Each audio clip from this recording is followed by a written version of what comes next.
नमस्कार, स्वागत है आप सभी का। मैं हूं आपके साथ कुमार कुणाल धीरज। आप देख रहे हैं हमारी खास पेशकश कश्मकश में कांग्रेस।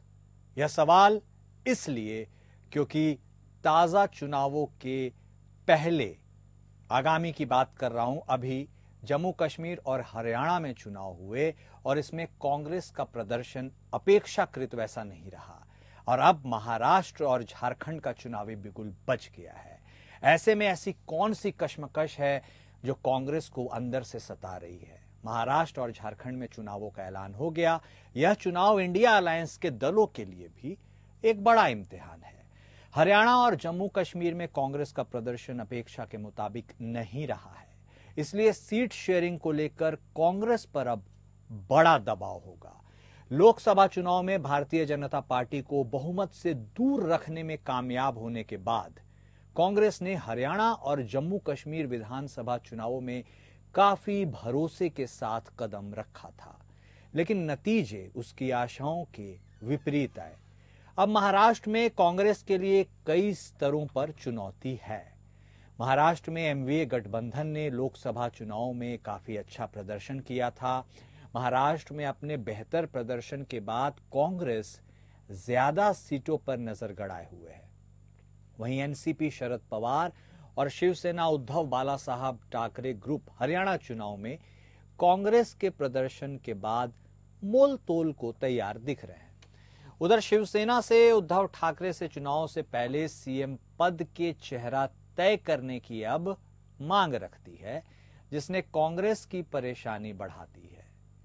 जहां तक झारखंड की बात है, वहां कांग्रेस को जेएमएम का जूनियर पार्टनर बनकर रहना होगा, लेकिन यहां पर भी सीटों का बंटवारा काफी अहम होने वाला है।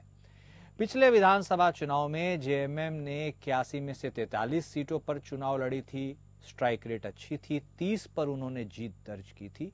कांग्रेस ने 31 सीटों पर अपने उम्मीदवार उतारे थे, इनमें से केवल 16 पर ही उसे जीत मिली थी। जेएमएम का स्वाभाविक सी बात है, स्ट्राइक रेट चुनाव में बेहतर रहा था। गठबंधन में शामिल आरजेडी ने भी 7 सीटों पर चुनाव लड़ी थी और 1 सीट जीती थी। उनके एक मंत्री भी हैं।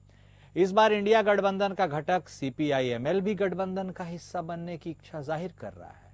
पिछली बार इसने 15 सीटों पर चुनाव लड़ा था, 1 सीट इसके खाते में आई थी। जेएमएम और कांग्रेस दोनों इस बार ज्यादा सीटों पर दावा कर रही है और यही कश्मकश का सबब भी बन रहा है।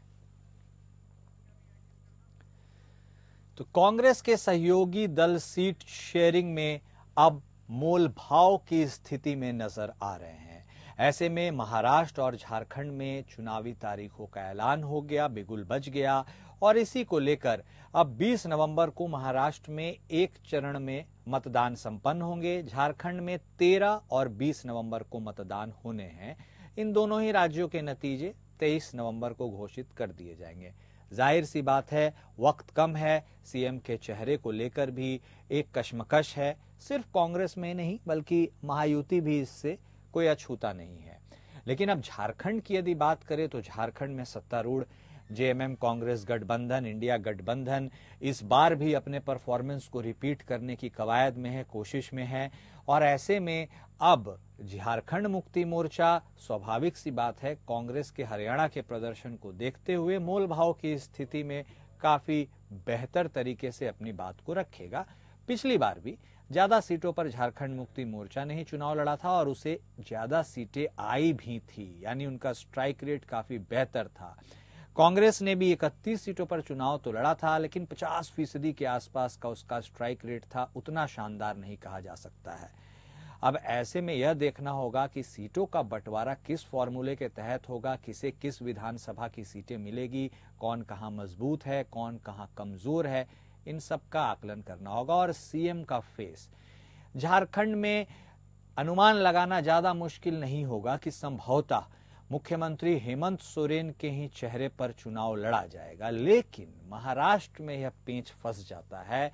एक कुर्सी के कई दावेदार हैं, सबके अपने अपने महत्वाकांक्षी हैं और शायद इसीलिए महाराष्ट्र चुनावों में नतीजों के पहले कोई पार्टी सीएम पद के चेहरे का ऐलान करने से बच रही है। यदि महाराष्ट्र के मौजूदा घटनाक्रम की बात करें तो आप सब वाकिफ हैं, वहां पर शिवसेना की तरफ से एकनाथ शिंदे मौजूदा मुख्यमंत्री हैं। तकरीबन 40 विधायकों की संख्या उनके पास है।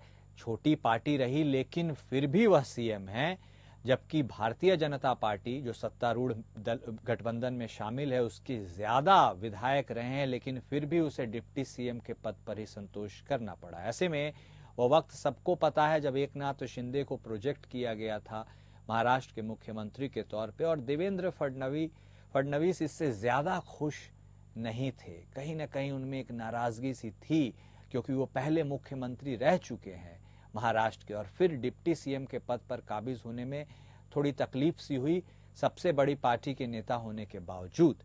अब ऐसे में क्या यह समीकरण फिर से दोहराया जाएगा? क्योंकि ये तीनों पार्टियां, यदि बात करें महायुति में अजीत पवार वाली एनसीपी, एकनाथ शिंदे वाली शिवसेना और भारतीय जनता पार्टी, ये तीनों ही साझा गठबंधन के तहत चुनाव लड़ रहे हैं। लेकिन इस बार भी क्या ऐसा कोई सीन देखने को मिलेगा?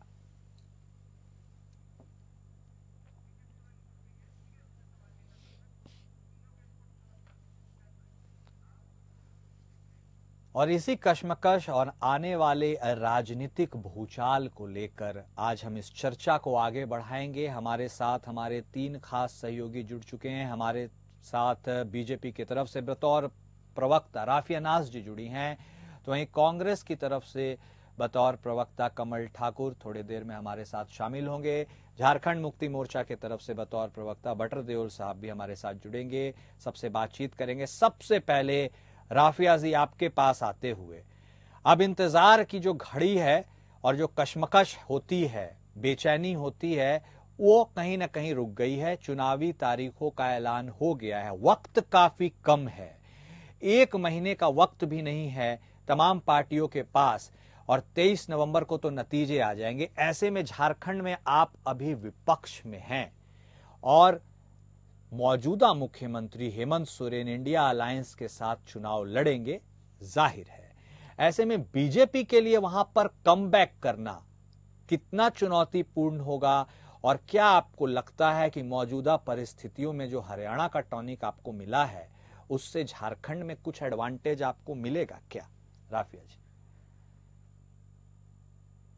अनम्यूट कर। हाँ, उनकी सरकार है, तो इनकी सरकार ने सिर्फ और सिर्फ जनता को ठगने का काम किया है। और रही बात भारतीय जनता पार्टी की, तो भारतीय जनता पार्टी साल में 365 दिन काम करती है, और इसी काम के बेसिस पे हम जनता के बीच में वोट मांगने जाते हैं। और आप देखे होंगे कि हाल में ये किस तरीके से ये जो राजा रानी की सरकार है, मतलब जो हेमंत सोरेन जी और कल्पना सोरेन जी की सरकार है, इन्होंने किस तरीके से झारखंड के भोले भाले आदिवासी भाई बहनों को बेवकूफ बनाया है, और यहाँ की जो बहनें हैं उनको सिर्फ और सिर्फ एक लॉलीपॉप पकड़ा दिया है 100 रुपए का मैया सम्मान योजना के नाम पे। क्योंकि इनके पास ये लोग कम से कम 56 मंथ झारखंड में इनका राज रहा है, पर झारखंड में इन लोगों ने क्या किया अभी मौजूदा हालात में, कि इन्होंने सिर्फ 2 महीने का इंस्टॉलमेंट दिया, और ये 2 महीने का सिर्फ 1,000-2,000 रुपए करके दिया।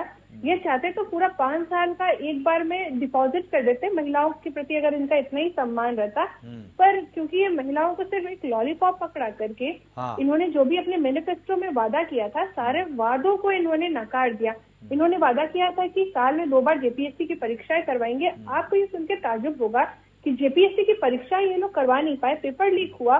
पेपर लीक के बाद जो अभ्यर्थी सड़क पर उतरे अपनी आवाज को बुलंद करने के लिए, अपना हक मांगने के लिए, उनके ऊपर इन्होंने लाठीचार्ज करवा करके एफआईआर करवा दिया। इसके साथ साथ जो बहनें हैं जिनको सिर्फ 1,000 रुपए दे रहे हैं उनको बेवकूफ बनाया। इन्होंने अपने मैनिफेस्टो में वादा किया था कि 2,000 रुपया चूरा खर्चा देंगे, 5,000 रुपए इनको ऋण देंगे, इसके साथ साथ महिला बैंक का स्थापना करेंगे, और साथ ही साथ कई वादे इन्होंने किए थे महिला सशक्तिकरण से रिलेटेड। आप देखेंगे कि कोई भी वादा पूरा नहीं हुआ। न बहनों को इन्होंने चूल्हा खर्चा दिया, न बहनों को इन्होंने आवास दिया, न इन्होंने बहनों को यूजी पीजी की परीक्षा को मुक्त करवाया। झारखंड मुक्ति मोर्चा की सरकार ने कुछ भी यहाँ पे कार्य नहीं किया, केवल वो महीने के इंस्टॉलमेंट के लिए, वो भी कैसे इंस्टॉलमेंट दिया ठीक है, नहीं चलिए, इंस्टॉलमेंट तो आप भी बांटते हैं। महाराष्ट्र में आपके सीएम भी खूब लोक लुभावन वादे किए, घोषणा किए और बिल्कुल चुनाव की तारीख और आचार संहिता लगने के पहले तमाम चीजों को फर्श पर रख दिया गया है। जनता ये सब हम वादा करते हैं, हम अपने वादों को पूरा भी करते हैं, ना कि झारखंड मुक्ति मोर्चा के जैसा कार्य करते हैं। चुनाव के एक दिन पहले 7 MLC वहां पर शपथ ले रहे हैं, तमाम चीजों को आप धरती पर ला रही हैं, ये सब चीजें देखती है। ठीक है, हमारे साथ कमल ठाकुर साहब भी कांग्रेस के तरफ से जुड़ गए हैं।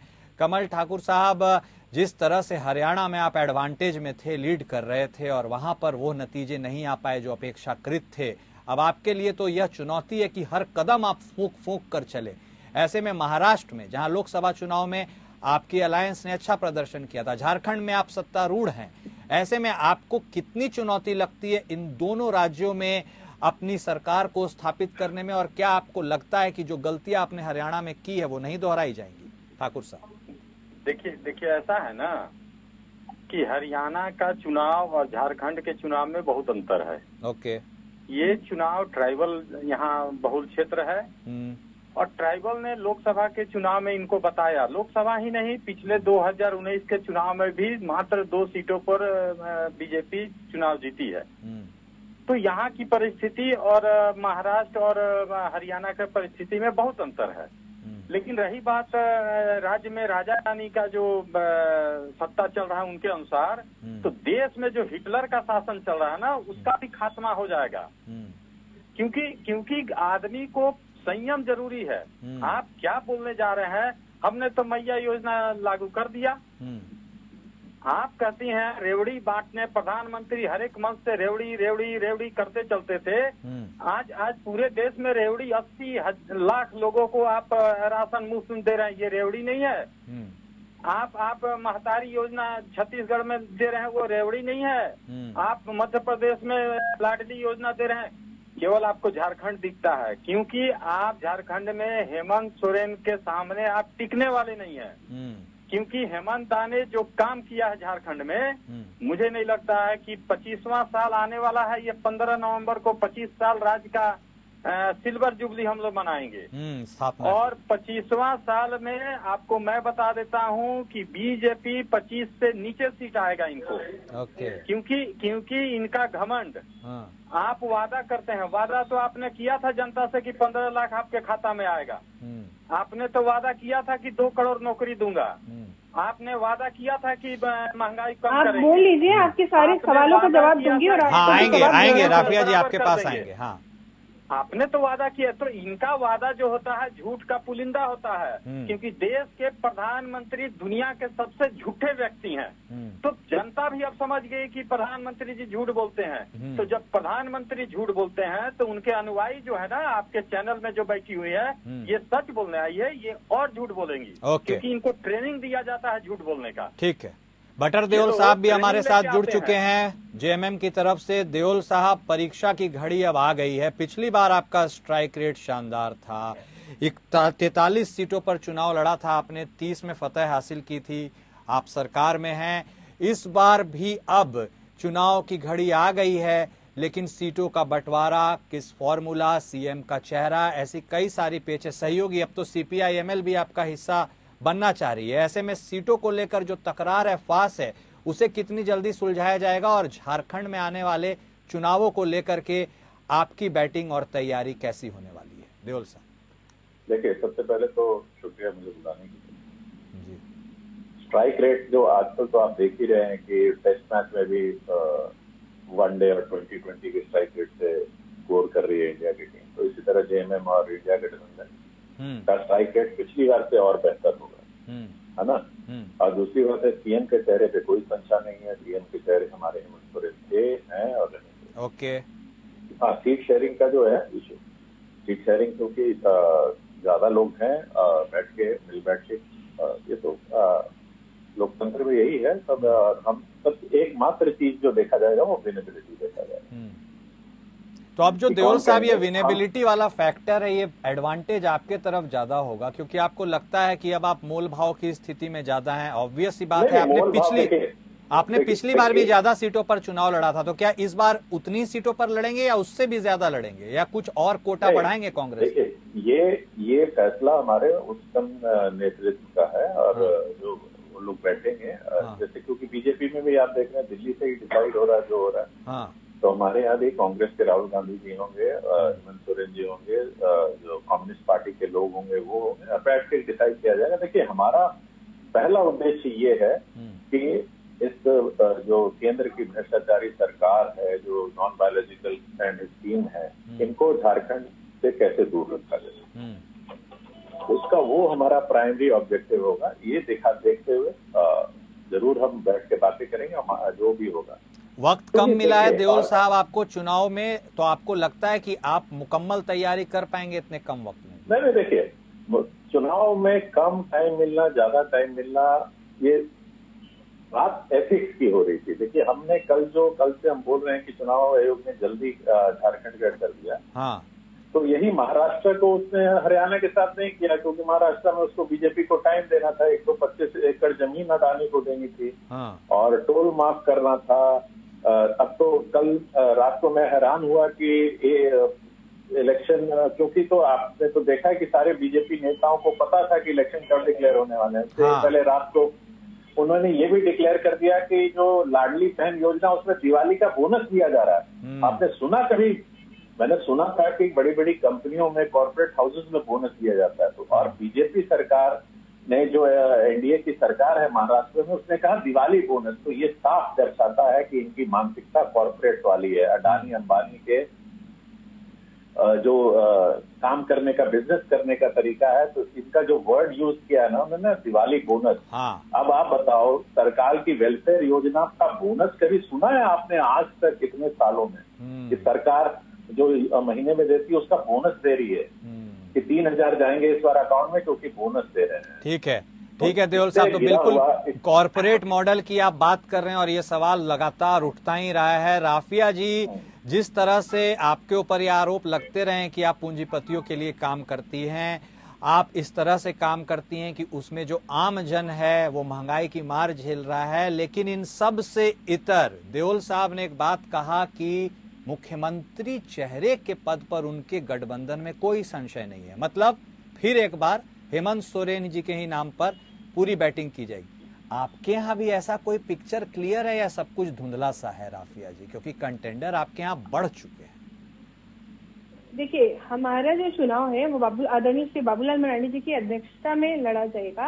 और सबसे पहले तो मैं कांग्रेस के प्रवक्ता का जवाब दे दूं। उन्होंने क्या कहा कि भारतीय जनता पार्टी के लोग झूठ बोलने आते। झूठा वादा तो ये कांग्रेस करती है।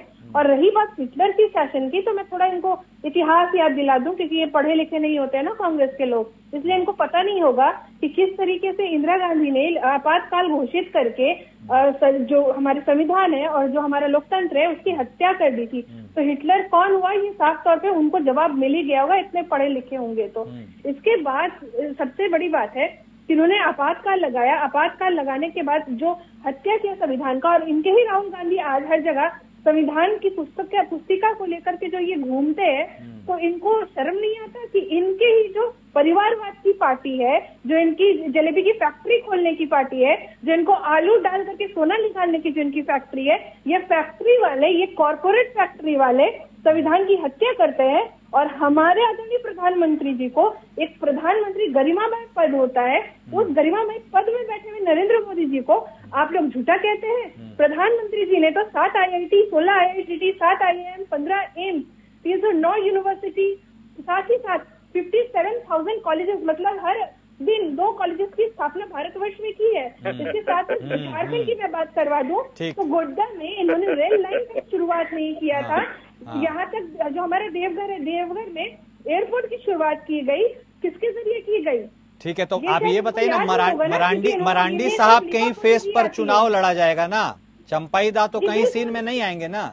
आप क्यों, आपको कोई शंका है क्या? हमारे यहाँ ना आपकी जैसे सीट की मारामारी नहीं होती। हमारे यहाँ ना कोई पद नहीं होता, हमारे यहाँ दायित्व होता है। दायित्व का निर्वहन हम बहुत अच्छे तरीके से करते हैं। ये सवाल इसलिए भी पूछा था, इसलिए राफिया जी, ये सवाल इसलिए भी पूछा गया था कि हरियाणा में ना, हरियाणा में नायब सिंह सैनी साहब के चेहरे पर चुनाव लड़ा गया और आपको भी पता है क्या हो रहा है। बतौर पर्यवेक्षक केंद्रीय गृह मंत्री अमित शाह साहब को जाकर के अब डिसाइड करना पड़ रहा है कि अनिल विज होंगे, नायब सिंह सैनी साहब होंगे या राव इंद्रजीत सिंह होंगे। इसलिए सवाल पूछा था कि ये कंफ्यूजन कम से कम झारखंड में तो नहीं होगा ना? देखिए कंफ्यूजन तो कांग्रेस वालों को भी था हरियाणा में कि ये हरियाणा में जीतने वाले हैं। हाँ, इससे तो वहाँ के भाई बहनों को 6,000 रुपया का बेवकूफ बनाने के लिए इन्होंने वादा किया था, पर क्या किया वहाँ हरियाणा में जनता ने? इनको उखाड़ के फेंका ना। उसी प्रकार से झारखंड से भी जनता इनको उखाड़ के फेंकेगी। और इन्होंने जिस तरीके से महिलाओं के साथ जो अत्याचार हो रहा था, 2022 में पॉस्को एक्ट के कितने अपराधी रिहा हो गए हैं, 16,162 महिला उत्पीड़न से रिलेटेड केस रजिस्टर्ड है, 8,000 में इन्वेस्टिगेशन चालू नहीं हुआ। ओके राफिया जी, कमल ठाकुर साहब, राफिया जी साफ तौर पर बोल रही हैं कि जिस तरह से आपने हरियाणा में भी बहुत ख्वाब देखे थे वो पूरे नहीं हो पाए, तो ओवर कॉन्फिडेंस वाली भी बात है। और वो कह रही हैं आपातकाल तो आपने लगाया था, हालांकि आप भी बीजेपी को कहते आए हैं कि अघोषित आपातकाल तो आप भी लगाए हुए हैं, इसमें आपका क्या कुछ? सच्चाई है इसमें। आज के टाइम में आप प्रधानमंत्री और बीजेपी के खिलाफ बोलिएगा तो ये लोग बोलेंगे आप देशद्रोही हैं। नहीं, इतिहास जबकि आजादी। एक मिनट राफिया जी आएंगे आपके पास, राफिया जी आएंगे आपके पास। एक मिनट कमल ठाकुर जी को कंप्लीट करने दीजिए, 1 मिनट। हाँ बोलिए ठाकुर साहब। आजादी की लड़ाई में मुखबिरी करने वाले लोग हमको बताएंगे कि आजादी क्या होती है, कौन आदमी देश के प्रति वफादार है। संविधान की हत्या तो पिछले 10 साल से हो रहा है, उसको भी याद कर दे। आप राफिया जी पहले शांत हो जाइए। 1 मिनट राफिया जी सुन लेते हैं उनको, फिर आप काउंटर कीजिएगा। हाँ बोलिए ठाकुर साहब। सर, संविधान की हत्या करने वाली पार्टी, आप जान लीजिए कि इनका आज तक आजादी की लड़ाई में नाखून तक नहीं कटा है। ये हमको प्रवचन देंगे लोग कि आजादी कैसे मिली थी। अरे हम लोग तो मुखबिरी नहीं किए हैं, हम लोग अंग्रेज से कोई मुआवजा लिए हैं। हम लोग देश के हित में बात करते हैं। और रही बात हरियाणा की, तो हरियाणा में पिछली बार हमको 31 सीट आया था, इस बार 37 सीट आया है। मैं चुनाव हारा नहीं हूँ, चुनाव हराया गया है। और हमने चुनाव आयोग को 22 ऐसे सीट है जिसका आकलन करके दे दिया है कि 99% ईवीएम चार्ज है। ये लोग बेईमान लोग हैं, इन लोग की क्या बात करना है। ये हर एक चीज में इवेंट खोलने वाले लोग। ओके बटरदेओल साहब एक इम्पोर्टेंट जंक्चर पर हम आ गए हैं। अब जिस तरह से ईसीआई की विश्वसनीयता को लेकर भी सवाल उठ रहे हैं और तमाम विपक्षी पार्टियां अब भी जीत का दावा कर रही हैं, ऐसे आपको लगता है कि चीजें फेयर एंड स्क्वायर हैं, या आपको भी लगता है कि नहीं कहीं पार्शियलिटी हो रही है? और ऐसे में यदि आपको ये लगता है तो आगे का किला कैसे फतह होगा देओल साहब? देखिए, ईसीआई की जो क्रेडिबिलिटी है और लोगों के मन में और सबके मन में उसके जो एक पिक्चर है, बुरी स्थिति मुझे लगता है कि अभी तक आजादी के बाद ईसीआई की हुई है। इसका सबसे बड़ा कारण आप देखिए ये भी है कि ये जो प्रेजेंट ईसीआई है इसके मेंबर कैसे चुने गए। आज तक chief justice of India committee में रहते थे कि 3 आदमी रहेंगे, तीनों में से 2 जो चुनेंगे, और तीनों डिफरेंट, एक नेता प्रतिपक्ष, एक प्रधानमंत्री और एक chief justice of India. But Modi ji ने क्या किया, चीफ जस्टिस को हटा दिया कि नहीं, मेरे पार्टी का एक मंत्री रहेगा। तो जब एक पार्टी ही उस ईसीआई को चुन रही है तो क्या एक्सपेक्ट कर सकते हैं उससे? कैसे हम मतलब ये नॉन पार्टीसन एक्सपेक्ट कर सकते हो? देओल साहब सवाल तो बिल्कुल वाजिब है। एक बार राफिया जी का इसमें टेक ले लेते हैं। पहले पूरी मेरी बात कंप्लीट है, देखिए मैं भूल जाता हूँ। Okay continue please continue. हाँ देखिए, और दूसरी बात है कि जो आरोप लग रहे हैं ईसीआई पे पूरे लोकसभा में 3 करोड़ 90 लाख आसपास वोट बढ़ाने का, और देखिए जिस दिन जब वोटिंग एंड होती है, हरियाणा में तो कोई पहाड़ कोई जंगल कुछ नहीं है, सारे किसान मतलब एक समतल एरिया है। जिस दिन वोटिंग हुई 5 बजे जब ईसीआई ईवीएम सील हो गई, तो उस आंकड़े के बाद 14 लाख वोट कहाँ से आ गए? कौन आ गया वोट डालने के लिए? 14 लाख वोट कौन से हैं?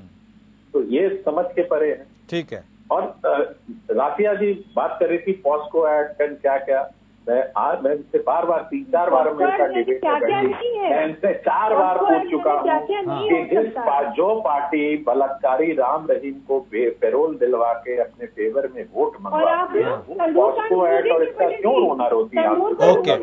ओके देओल साहब, ओके नहीं मालूम है। एक मिनट हाँ चलिए बोलिए, मेरी कंप्लीट हो लेती बात जल्दी। और जिसमें अगर इनको मेरे बातों पे विश्वास नहीं है तो केंद्र सरकार की डिपार्टमेंट ऑफ जस्टिस की वेबसाइट खोल लीजिए, उनका नोटिफिकेशन, उन्होंने एक रिपोर्ट जारी की कि उसका खाली कंपैरिजन मैं बता देता हूँ, झारखंड और असम का कंपैरिजन बता देता हूँ। झारखंड में 200 कितने करीब फास्ट ट्रैक कोर्ट किए गए, कुछ पॉस्को के हैं, कुछ नॉर्मल के हैं, असम में है। ओके। और असम में जबकि 3 गुना ज्यादा रेप होते हैं झारखंड से ज्यादा, बट उनकी जो ठीक है, ओके देओल साहब। राफिया जी क्विक काउंटर आपका। ठीक है देओल साहब, समझ गए बात। अब राफिया जी काउंटर। हाँ, सबसे पहली बात ये है कि ये कांग्रेस और ये जो जेएमएम के लोग हैं, इनको हर चीज में ऑब्जेक्शन लगाने की आदत है। अगर ईडी का छापा कहीं पड़ता है तो बोलते हैं कि ईडी पार्टी का है। अगर कोई कहीं अपराध होता है तो अपराध में भी भारतीय जनता पार्टी दिखती है। अगर कुछ भी होता है तो सिर्फ भारतीय जनता पार्टी दिखती है। ईवीएम, अगर ये चुनाव जीतते हैं तो ईवीएम बहुत अच्छा, अगर ये चुनाव हारते हैं तो ईवीएम बहुत बुरा। तो ये मतलब भारतीय जनता पार्टी के ऊपर सिर्फ उंगली उठाना जानते हैं और इनको इसके अलावा कोई और काम आता नहीं है। आपको याद होगा कि हाल में ही माननीय सर्वोच्च न्यायालय, लेकिन राफिया जी एक वैलिड पॉइंट देओल साहब ने उठाया था ना, ईसीआई मौका ही क्यों दिया ये सारी चीज एलिगेशन लगाने का? वो एक ऐसा सिस्टम था जिसमें एक चीफ जस्टिस थे, एक नेता प्रतिपक्ष थे, एक प्रधानमंत्री थे, चीजें बिल्कुल फेयर थी। अब जब ऐसा हो जाएगा कि अब 2 आप सरकार के पक्ष से रहेंगे, एक विपक्ष से रहेगा, तो सीरीज हमेशा से जीतते ही रहेंगे ना। बात आप मुझे बताइए कि जहाँ पे अगर मान लीजिए कांग्रेस जहाँ चुनाव जीतती है तो ये लोग के मुंह में क्या दही जम जाता है? ये लोग के मुंह से एक शब्द नहीं निकलता, ना ईवीएम के ऊपर ये उंगली उठाते हैं, ना ये इलेक्शन कमीशन के ऊपर उंगली उठाते हैं। मतलब जो कांग्रेस की जो अभी मतलब जो कांग्रेस का नेचर और प्रवृत्ति हो गया है ना, वो सिर्फ और सिर्फ हो गया जो संवैधानिक संस्थाएं हैं, संवैधानिक संस्थाओं के ऊपर उंगली उठाना। इनको अपनी गलतियां दिखती नहीं है कि किस तरीके से इन लोगों ने संविधान का हनन किया। चलिए, तो सबकी अपनी अपनी व्यथा है, अपनी अपनी परेशानी है। बहुत शुक्रिया आप तीनों मेहमान का हमारे साथ जुड़ने के लिए, बातचीत करने के लिए। तो जिस तरह से कई बयान निकलकर सामने आ रहे हैं, हर पक्ष, चाहे सत्ता पक्ष हो विपक्ष हो, वो अपनी अपनी बातों को जनता के सामने रख रहा है। अब जनता को यह देखना और समझना होगा कि किसकी बातों में कितना दम है और कौन उसका हितैषी है, कौन उसके लिए काम कर रहा है और कौन उसके खिलाफ। यानी जो जनता को लुभाएगा, जनता जिसके साथ अपना विश्वास जताएगी, वही तो सत्ता में आएगा। और यही इस पूरे चुनाव का असली मजनून भी है। मेरे साथ फिलहाल इस खास पेशकश में इतना ही। नमस्कार।